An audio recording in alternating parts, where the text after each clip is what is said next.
नमस्कार बंधुरा सम्पास भ্যারাইটি ব্লগে আপনাদের সবাইকে স্বাগত।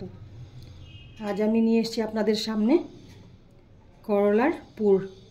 আজ আমি করলার পুর বানাবো। এগুলো ধুয়ে আমি পরিষ্কার করে নিয়েছি আর এবার দুটো মুখ ছাড়িয়ে নিচ্ছি। এই দেখুন এইভাবে সবকটা এইভাবে কেটে নেব আর একটু একটু করে কাটবো। এবার আমি আলু যেভাবে ছাড়াই ঠিক আমি ওইভাবে উপরে এটা একটু একটু করে পাতলা করে ছাড়িয়ে নেব। আর তাতে কি সুবিধা হবে এটা ফ্রাই করতে, এটা ফ্রাই করার জন্য এটা একটু কেটে নিলে ভালো হয়, সুবিধা হয়। তাই আমি এগুলো সব পুরোটাই এগুলো একটু ছাড়িয়ে নেব।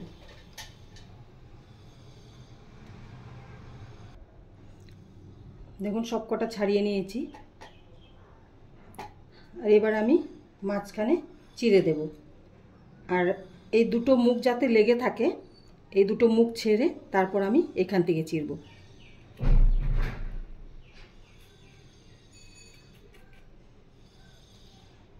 এই যে এখানে আমি চিড়ে দিচ্ছি,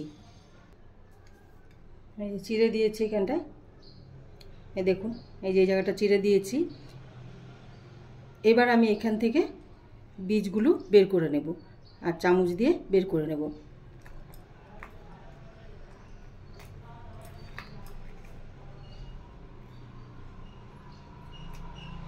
এইভাবে বের করে নেব। এই যে তাহলে আমি এগুলো সব এইভাবে দানাগুলো বের করে নিই।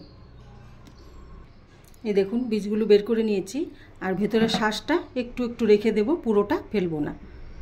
তাহলে এইভাবে সবকটা করে নিই। আমি বাজারে গেছিলাম, গিয়ে করলা অ্যাকচুয়ালি পাইনি। আমি করলা একটাই ছিল আর সব উচ্ছে, এগুলো উচ্ছে একটু বড় সাইজের করলা হলে বেশি ভালো হয়, উচ্ছে দিয়ে অতটা ভালো হয় না। দেখুন কি সুন্দর। আর এই শাঁসগুলো রেখে দেবো, এগুলো ফেলবো না। সব কটার থেকে দানাগুলো বের করে নিয়েছি। এই দেখুন একদম পুরো, এটা শাঁসটা বেশিটা ছিল না। এই যে এটা শাঁস প্রচুর, এটা খুব ভালো লাগবে খেতে। এগুলো তো অতটা নেই। তাহলে এগুলো ধোয়াই আছে, ধুয়ে নিয়েছিলাম প্রথমেই। এবার আমি কড়াই বসিয়ে দিয়েছি, তেল দিয়ে দিয়েছি আর আমি এবার করলাগুলো একটু ফ্রাই করে নেব।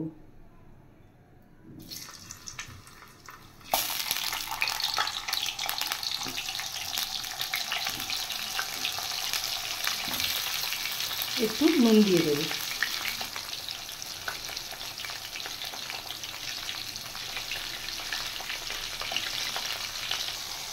এবার এটা একটু ঢেকে দেব আর ঢেকে দিলে করলাগুলো সেদ্ধ হবে সুন্দর।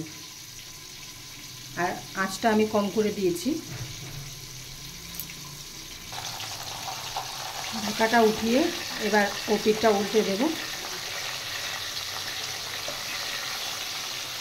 দেখুন ফ্রাইটা সুন্দর হচ্ছে কালারটা, আর কম আঁচে দেওয়াতে ভালো ফ্রাই হবে, ফ্রাইও হবে এবার এদিকে সেদ্ধও হবে সুন্দর।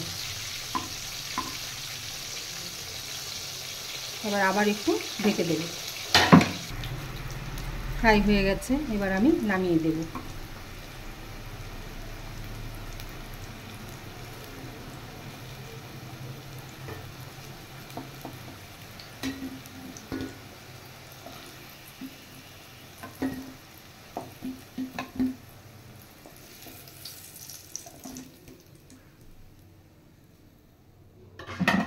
এবার আমি একটা আলু কেটে রেখেছি ছোট ছোট করে, আলুটা ফ্রাই করে নেব।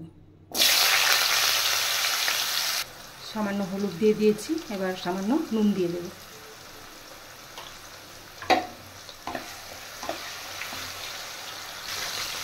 আলুটা আর একটু ফ্রাই করে নামিয়ে দেব।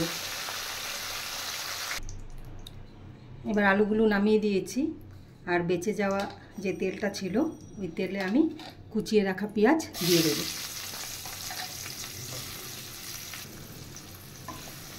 পেঁয়াজটা একটু ফ্রাই করে নেব আর তার সাথে একটু আমি নুন দিয়ে দেব। এবার দেখুন ভেজে নেওয়াতে ভেতরটা পর্যন্ত সেদ্ধ হয়ে গেছে। কাঁচাও করা যায়, আর কাঁচাটা করতে অনেকটাই সময় লাগে আর কম স্টিমে অনেকক্ষণ বসিয়ে রাখতে হয়, তাই আমি একটু আগেই ভেজে নিয়েছি।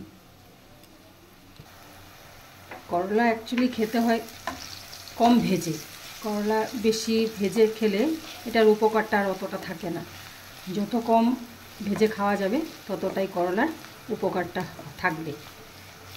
এবার তিতো আবার প্রতিদিন খাওয়াও ঠিক না, তাই আমরা প্রতিদিন না করলেও দুদিন একদিন বাদে বাদে করি, প্রতিদিন খাওয়াটাও ঠিক না তিতো।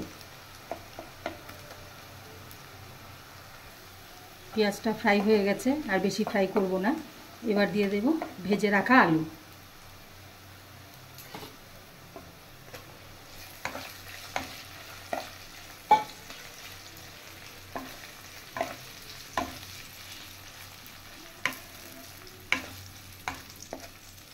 তেলটা একটু নামিয়ে রাখতে হবে, তেলটা অনেকটাই বেশি হয়ে গেছে।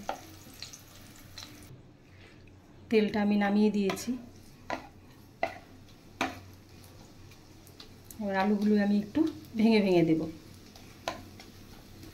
এবার আমি দিয়ে দেব 1 চামচের মতো রসুন কুচি আর 1 চামচের মতো আদা কুচি। এবার এটা দিয়ে একটু ফ্রাই করে নেব।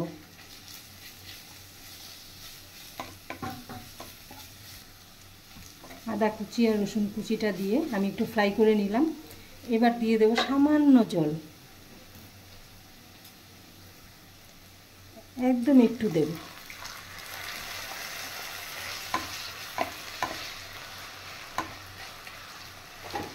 এবার দেব আমি ধনের গুঁড়ো 1 চামচ। এবার দেব জিরের গুঁড়ো 1 চামচ। 1 চামচ দিচ্ছি না, আমি হাফ হাফ করে দিচ্ছি। এবার 1/2 চামচ গোলমরিচের গুঁড়ো। এবার দিচ্ছি 1/2 চামচ শুকনো লঙ্কার গুঁড়ো।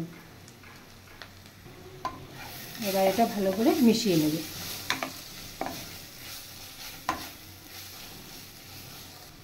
এবার দেব আমি আচারের মশলা। আর এই আচারটা আমি গেলবার বর্ষার আগে বানিয়েছিলাম, আমের আচার।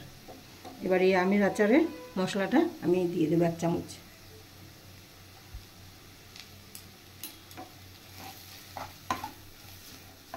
তাতে টেস্টটা আরও বেড়ে যাবে।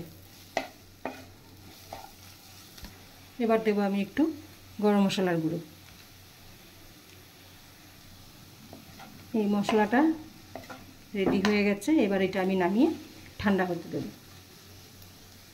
নামিয়ে দিয়েছি। এবার এই পুরগুলো আমি এটার ভিতরে দিয়ে দেব।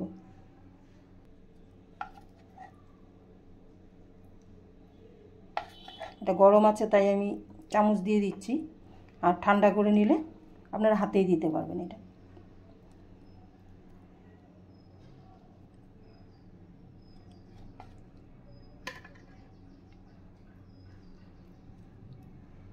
তাহলে এই ঠিক একইভাবে এই সব কটার ভেতরে পুরগুলো আমি দিয়ে নিই। সব পুরগুলো করলার ভেতর দিয়ে দিয়েছি, এই দেখুন।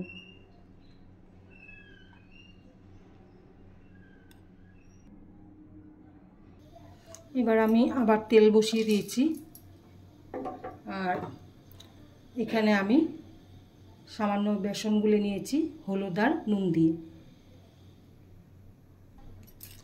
এবার করলার এই যে মুখগুলো, এগুলো আমি বেসনে ডোবাবো আর তেলে ভাজবো।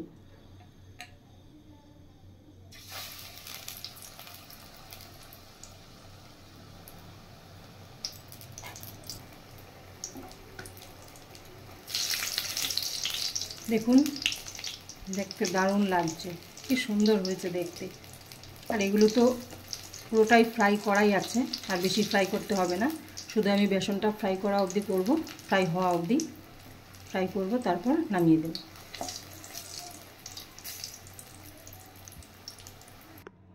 তাহলে করলার পুর আমার রেডি। এটা একটু বেশি ফ্রাই হয়ে গেছে, নিচে গেছিলাম নেমে এটা বসিয়ে।